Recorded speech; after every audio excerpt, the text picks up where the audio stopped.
देखते हैं सारे के सारे रात में जैंग को ढूंढ रहे होते हैं उसे खत्म करने के लिए, जो कि रात में लोगों को मारता था। लेकिन जैंग यहाँ ऊपर से इन सबको अपने रेलिक का यूज कर देख रहा होता है एंड सही मौके का इंतजार कर रहा होता है। एंड जैसे इसको तात्सुमी अकेले में मिलता है, ये अपने रेलिक का यूज कर तात्सुमी को हिप्नोटाइज कर देता है, जिससे इसको इसकी दोस्त सायो दिखने लगती है, जिसको देख के ऑब्वियसली तात्सुमी का दिमाग बंद हो जाता है एंड ये इसका पीछा करते करते सारे नाइट राइडर से काफी दूर आ जाता है, जो कि जैंग का एक ट्रैप था। एंड तब जैंग अपना असली चेहरा दिखाता है एंड ये दोनों आपस में टकरा जाते हैं। एंड जैंग ना अपने रेलिक का यूज करके लोगों के दिमाग को भी पढ़ सकता था, जिससे ये पहले ही आसानी से तात्सुमी के सारे मूव्स को प्रेडिक्ट कर ले रहा होता है एंड इसके ऊपर भारी पड़ रहा होता है। एंड अगर तात्सुमी इतना ज्यादा फास्ट ना होता ना, तो अभी तक ये पक्का मारा गया होता, लेकिन फिर भी जैंग ने इसे बहुत ज्यादा इंजर्ड कर दिया होता है। लेकिन तभी हम देखते हैं अकामे वहां पर आ जाती है एंड अब ना ये दोनों आपस में टकरा जाते हैं, लेकिन क्योंकि जैंग इसके भी अटैक्स को प्रेडिक्ट कर ले रहा होता है, इसलिए अकामे से आसानी से मार नहीं पा रही होती। एंड तभी जैंग फिर से अपने रेलिक की स्पेशल पावर का यूज करता है, जिससे अकामे को भी तात्सुमी की तरह इल्यूजन से इसकी बहन दिखने लगती है, जिससे बहुत ज्यादा प्यार करती थी। लेकिन अकामे का दिल और दिमाग तात्सुमी की तरह इतना वीक नहीं था, इसलिए अकामे इसके हिप्नोसिस से बाहर आ जाती है एंड ये दोनों दोबारा से आपस में टकरा जाते हैं। एंड भले ही जैंग इसकी मूव्स को प्रेडिक्ट कर ले रहा होता है, लेकिन क्योंकि अकामे बहुत ही ज्यादा फास्ट और स्ट्रॉन्ग होती है, इसलिए आसानी से अपने रेलिक वेपन का यूज करके इसके ब्लेड्स को ही तोड़ देती है एंड जैंग को खत्म कर देती है। एंड फिर अगले दिन हम देखते हैं तात्सुमी जैंग के रेलिक वेपन को अपना बनाने का ट्राई करता है, लेकिन जैंग का रेलिक तात्सुमी को एक्सेप्ट नहीं करता। एंड असल में किसी भी रेलिक वेपन को कोई तभी यूज कर सकता है जब वो रेलिक उसे खुद चूज करे। एंड ये नाइट राइडर्स वाले ना ऐसी रेलिक्स को जमा कर रहे होते हैं वापस से रेवोल्यूशनरी आर्मी हेडक्वार्टर्स भेजने के लिए, क्योंकि ऑब्वियसली जितने स्ट्रॉन्ग रेलिक्स इनके पास होंगे उतने ही ज्यादा ये लोग स्ट्रॉन्ग होंगे और उतनी ही इन लोगों की जीतने की चांसेस होंगी प्राइम मिनिस्टर किंग के खिलाफ। एंड फिर ना बॉस इसे एक बुक भी देती है जिसमें सारे के सारे 48 रेलिक्स की इन्फॉर्मेशन थी। एंड तब तात्सुमी से पूछता है कि आखिर सारे 48 रेलिक्स में से सबसे ज्यादा स्ट्रॉन्ग कौन सा है, जिस पे इसकी बॉस कहती है मेरे हिसाब से आइस रेलिक जो कि एश डेथ नाम की लड़की के पास है वो सबसे स्ट्रॉन्ग है, जिसे अभी हम आगे देखेंगे। एंड एश डेथ ना अभी इनके किंगडम में नॉर्थ में होती है, जिसने अकेले पूरी की पूरी नदन रेस को हरा दिया होता है भाई। एंड एश डेथ सच में समझ लो बहुत ही ज्यादा स्ट्रॉन्ग होती है, मतलब एक तरह समझ लो इनकी दुनिया की गोजो होती है वो। एंड क्योंकि ना प्राइम मिनिस्टर को बहुत दिक्कत हो रही होती है और ये परेशान हो गया होता है नाइट रेडर से, इसीलिए ये एश डेथ को वापस से कैपिटल बुला लेता है नाइट रेडर्स को खत्म करने के लिए। एंड फिर इधर हम लियोन और तात्सुमी को देखते हैं जो साथ में ऐसे ही घूम रहे होते हैं, जब अचानक से इनके पीछे सारे लोग पड़ जाते हैं जिन्हें लियोन ने तात्सुमी की तरह बेवकूफ बना के लूटा था। एंड इन सबसे बचने के चक्कर में ये दोनों बिछड़ जाते हैं, तात्सुमी रास्ता भटक जाता है। एंड जब इसे समझ नहीं आ रहा था कि अभी कहाँ जाए, तब इसके पास रॉयल कैपिटल पुलिस की शेरियो आ जाती है। एंड इसके पास भी ना एक रेलिक होता है जो कि एक अजीब सा डॉग जैसा दिखता है, जिसका नाम होता है कोरो। एंड ये इसकी मदद करती है वापस से सही जगह जाने में। एंड फिर वहां से चली जाती है। एंड इसका नाम याद रखना शेरियो। एंड इसका ना भाई सिर्फ एक मिशन होता है, इसके टीचर ओगरे की मौत का बदला लेना, जिसे तात्सुमी ने खत्म किया था, एंड पूरे के पूरे नाइट रेडर स्क्वाड को खत्म करना। एंड फिर थोड़े दिनों बाद हम देखते हैं ये दोनों शीले और मिनी एक मिशन को पूरा कर वापस लौट रही होती है, जब अचानक से इनके सामने शेरियो आ जाती है, इन पर अटैक कर देती है, जिसके अटैक को ये दोनों किसी तरह डॉज करती है। एंड ये ना भाई बहुत ही ज्यादा स्ट्रॉन्ग होती है, जिसके पास ये बहुत ही ज्यादा strong relic dog monster core होता है, जो कि एक्चुअली में एक मॉन्स्टर होता है समझ लो। एंड शेरियो ना इन दोनों को देख के बहुत ज्यादा खुश हो जाती है कि इतने दिनों बाद इसे फाइनली मौका मिल गया अपने टीचर ओगरे का बदला लेने का। मिनी इसके ऊपर अटैक कर देती है, लेकिन शेरियो का रेलिक भाई बहुत ही ज्यादा ओवर पावर्ड होता है, ये लेजिट एक मॉन्स्टर बन सकता है जो कि शेरियो की हर बात मानता है एंड अटैक के साथ साथ डिफेंड भी कर सकता है। एंड इतना ही नहीं, इसके पास रीजनरेशन की भी पावर होती है भाई। एंड इसे तब तक नहीं हराया जा सकता जब तक इसके कोर को ना तबाह कर दिया जाए, जो कि किधर है इन दोनों को नहीं पता था, इसीलिए ये लोग कुछ भी कर इसे मार नहीं पा रही होती है। तभी शेरियो इस विसल को ही बजा के रीइंफोर्समेंट्स को भी बुला लेती है भाई। एंड अब इन लोगों के ऊपर और ज्यादा खतरा बढ़ता जा रहा होता है। एंड जैसा कि तुम्हें याद होगा कि मिनी की पावर जितना ज्यादा डेंजर होता है उतना ज्यादा बढ़ जाती है, इसलिए इसकी फायर पावर डबल हो जाती है। एंड ये इधर कोरो से लड़ जाती है एंड शीले इधर शेरियो से। शीले शेरियो के दोनों हाथ काट देती है, लेकिन शेरियो पूरी पागल होती है भाई, इसे फर्क ही नहीं पड़ता। एंड इसके पास ना एक एक्सपेरिमेंट की वजह से बॉडी मॉडिफिकेशन की भी पावर होती है, एंड इसके शरीर के अंदर ना बहुत सारे वेपन्स छुपे होते हैं। शीले फिर से इसके दोनों हाथ इसके गन के साथ काट देती है। अब क्योंकि शेरियो को समझ नहीं आता कि ये क्या करे, तो ये अपने रेलिक की सबसे स्ट्रॉन्ग स्पेशल पावर बर्सर्क का यूज कर देती है, जिसमें कोरो पूरा पागल हो जाता है एंड हद से ज्यादा स्ट्रॉन्ग हो जाता है। एंड इसने ना भाई मिनी को खत्म कर दिया होता अगर सही टाइम पर शीले ने आकर वहाँ पर मिनी को बचाया ना होता। ये दोनों की दोनों बहुत ज्यादा खुश हो जाती हैं, लेकिन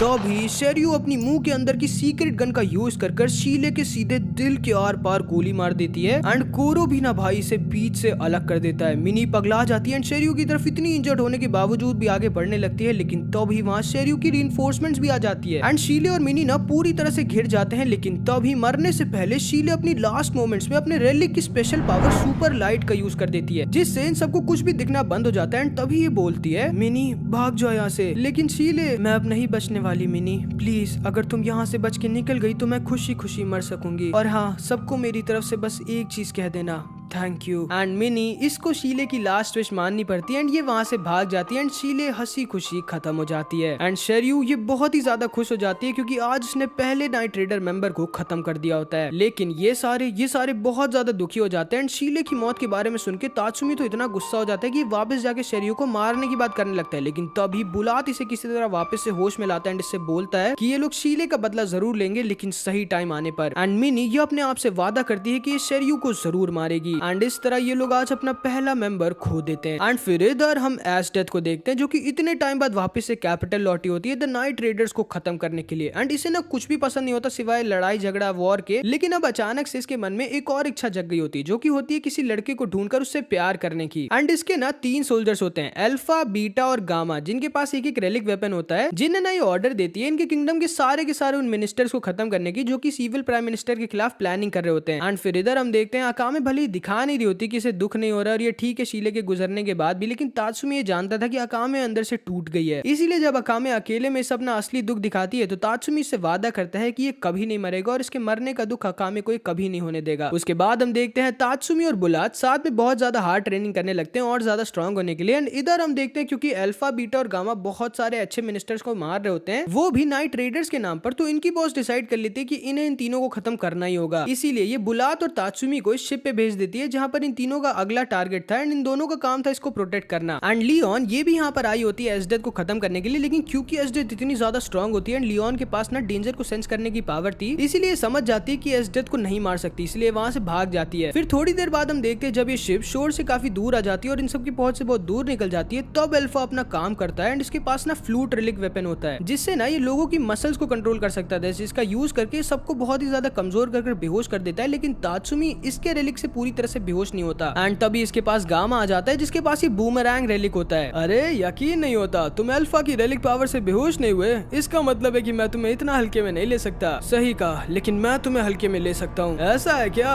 एंड तभी बीटा इसके ऊपर अपने रेलिक से अटैक कर देता है एंड तात्सुमी को थोड़ा इंजर्ड कर देता है। एंड क्योंकि अल्फा की म्यूजिक की वजह से ऑलरेडी थोड़ा कमजोर हो गया होता और ढंग से लड़ नहीं पा रहा होता, इसलिए तात्सुमी अपना बेस्ट नहीं दे पा रहा होता। इसीलिए ना भागते हुए बेटा के पास जाने लगता है इसे खत्म करने के लिए, जो कि बेटा चाहता था एंड बेटा तैयार हो जाता है इसे खत्म करने के लिए। लेकिन तभी बुलाट वहाँ पर आकर इसे बचा लेता है। बेवकूफ लड़के, तुम्हें लड़ाई में सिर्फ ताकत नहीं दिमाग का भी यूज करना चाहिए। मैं बीच में ना आया होता तो अभी तक की तुम खत्म हो गए होते।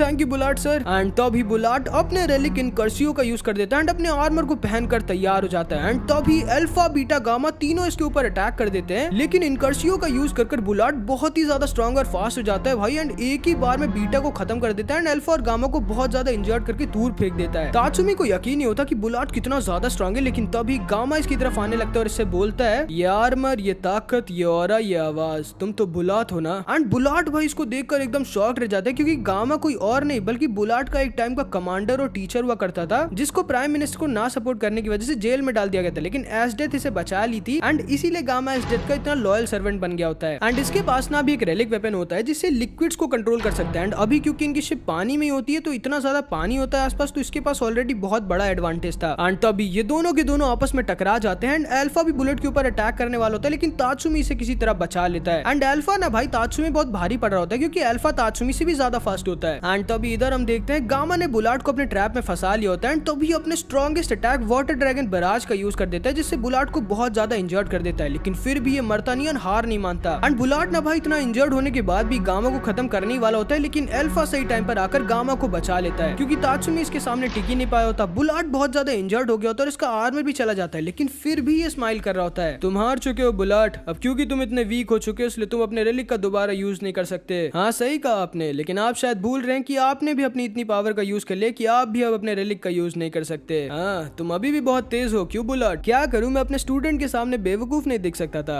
आ जाइए। एंड तभी हम देखते हैं गामा अपने अंदर एक अजीब सी चीज डाल लेता है एंड ये दोनों के दोनों आपस में अपनी स्वॉर्ड्स के साथ टकरा जाते हैं एंड बुलाट ना भाई इसकी स्वॉर्ड को तोड़ देता है एंड गामा को बहुत ज्यादा इंजर्ड कर देता है, लेकिन यही गामा का प्लान था। बुलाट ये भूल जाता है कि ब्लड भी एक लिक्विड ही होता है एंड बुलाट अपनी बची कुची पूरी पावर का यूज कर बुलाट के ऊपर अपनी ब्लड बुलेट से अटैक कर देता है एंड इसे थोड़ा इंजर्ड कर देता है। एंड असल में ना बुलाट ने जो अजीब सी चीज इसके अंदर डाली थी वो एक बहुत ही ज्यादा खतरनाक पॉइजन था जो कि अब बुलाट की बॉडी में भी चला गया होता है, जिसकी वजह से बुलाट का भी मरना पक्का हो जाता है। तात्सुमी एकदम डर जाता है कि अब ये क्या करे एंड तभी ये देखता है अल्फा भी इसकी तरफ धीरे धीरे आगे आ रहा होता है अपनी फ्लूट को बजाते बजाते, जिसने ना भाई अपनी फ्लूट का यूज कर अपनी खुद की मसल्स को हद से ज्यादा बढ़ा दिया होता है और पहले से भी ज्यादा स्ट्रॉन्ग और फास्ट बन गया होता है। तात्सुमी को समझ नहीं आ रहा था कि अब ये लोग क्या करें, क्या इनका मरना पक्का है। लेकिन तभी बुलात तात्सुमी की तरफ अपने रेलिक को बढ़ा देता है और इससे कहता है, तात्सुमी तुम्हें अब इसका यूज करना होगा। लेकिन सर मैं कैसे, ये तो आपका है, मैं इसे यूज नहीं कर पाऊंगा। अगर इसने मुझे एक्सेप्ट नहीं किया तो हमें आपकी मदद करनी। लेकिन तभी बुलात इसे एक जोर का पंच मार देता है, इससे चिल्ला के कहता है, तात्सुमी मेरा मरना पक्का है, लेकिन तुम्हारे पास अभी भी एक चांस है जिंदा बचने की, और वो है इस इनकर्सियो को यूज करना। एंड असल में ना इनकर्सियो बहुत ही ज्यादा खतरनाक रेलिक होता है, क्योंकि जो भी इनकर्सियो का यूज करने की कोशिश करता है और इनकर्सियो अगर उसे एक्सेप्ट नहीं करता तो इनकर्सियो उसे मार देता है।